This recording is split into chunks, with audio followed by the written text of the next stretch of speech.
कथा की शुरुआत त्रेता युग में होती है, जब महर्षि भृगु के मन में यह प्रश्न उठा कि त्रिदेवों ब्रह्मा, विष्णु और शिव में सबसे श्रेष्ठ कौन है।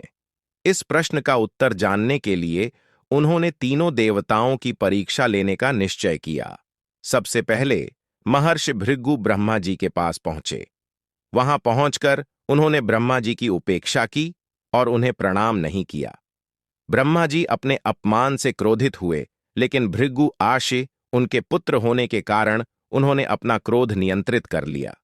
इसके बाद भृगु आर्षि शिव जी की परीक्षा लेने के लिए कैलाश पर्वत पर गए।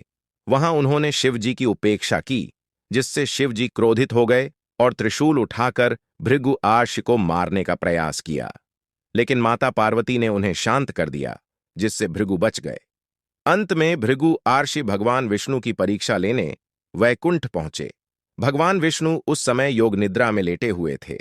भृगु आर्षि सीधे भगवान विष्णु के पास गए और उनके सीने पर जोर से लात मारी। इस पर भी भगवान विष्णु क्रोधित नहीं हुए, बल्कि उन्होंने अपनी आंखें खोलीं और आर्षि से बड़े प्रेम पूर्वक पूछा, हे महर्षि, आपके चरणों को चोट तो नहीं लगी? मेरे सीने पर मारने से आपको कहीं पीड़ा तो नहीं हुई? भगवान विष्णु के इस विनम्र और शांतिपूर्ण व्यवहार ने भृगु आर्षि को अत्यंत प्रभावित किया। उन्होंने महसूस किया कि भगवान विष्णु वास्तव में सबसे करुणामय और धैर्यवान हैं। भृगु आर्षि ने तुरंत विष्णु जी से क्षमा मांगी और उन्हें त्रिदेवों में सबसे श्रेष्ठ घोषित किया। यह कथा सिर्फ भगवान विष्णु के धैर्य और क्षमा के गुणों की नहीं है, बल्कि उनके सीने पर लक्ष्मी जी के निवास की भी एक महत्वपूर्ण कथा है।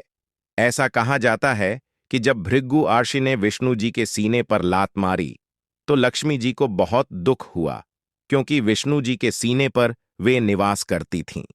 उन्होंने इसे अपना अपमान समझा और क्रोधित होकर वैकुंठ छोड़कर चली गईं।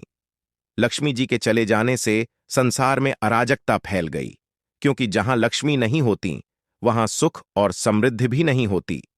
भगवान विष्णु ने लक्ष्मी जी को मनाने के लिए पृथ्वी पर आकर तपस्या की। अंततः लक्ष्मी जी ने विष्णु जी के प्रेम और समर्पण को देखकर उन्हें क्षमा कर दिया और पुनः वैकुंठ लौट आईं।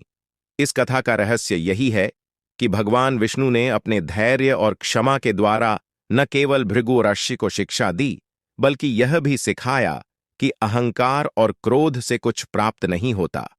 यह कहानी इस बात की ओर भी संकेत करती है कि ईश्वर की महानता उनके करुणा, धैर्य और प्रेम में निहित होती है, न कि केवल उनकी शक्ति में।